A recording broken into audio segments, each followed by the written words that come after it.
Merci, Monsieur le Président. Merci, mes chers collègues, Mesdames les rapporteurs et ministres. Nous examinons à cet instant une proposition de loi portant sur les modalités d'organisation de la prochaine consultation sur l'autodétermination en Nouvelle-Calédonie. Ce deuxième vote, qui aura lieu le 6 septembre, est une victoire pour les Républicains, sincères, les faiseurs de paix, tous ceux qui ne veulent pas que la force des fois de faits imposés, la force des armes s'impose. C'est un sujet indiscutablement sensible, nous savons, sitôt que l'on aborde la question de la Nouvelle-Calédonie, déchirant.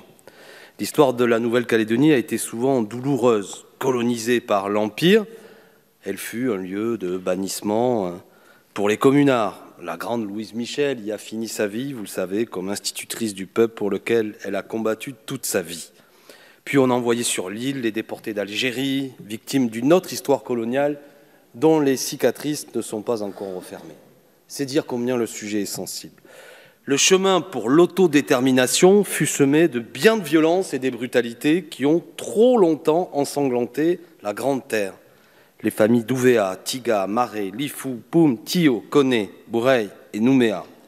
Oui, il a fallu bien des souffrances avant d'en arriver aux accords de Matignon en 1988 et de Nouméa en 1998 qui ont ouvert une voie pacifique pour la reconnaissance du droit de la Nouvelle-Calédonie de s'auto-gouverner. Conformément à ces accords, un premier référendum a été organisé le 4 novembre 2018. Il a donné une majorité contre l'indépendance. Par conséquent, une nouvelle consultation doit se tenir cette année. Un troisième vote sera organisé si le résultat de septembre donne encore une majorité pour le statu quo. Alors, les modalités de participation au prochain référendum ont été établies, cela a été rappelé plusieurs fois par les orateurs précédents, par le 19e comité des signataires de l'accord de Nouméa. Elle prévoit une inscription d'office différente sur la liste électorale spéciale pour les électeurs relevant du droit commun et ceux relevant du droit coutumier. C'était une demande des représentants des Kanaks indépendantistes. En échange, ceux-ci ont accepté un décalage de la date de tenue du scrutin, ce qui était une exigence des anti-indépendantistes. La proposition de loi que nous examinons nous demande de revenir sur ce point.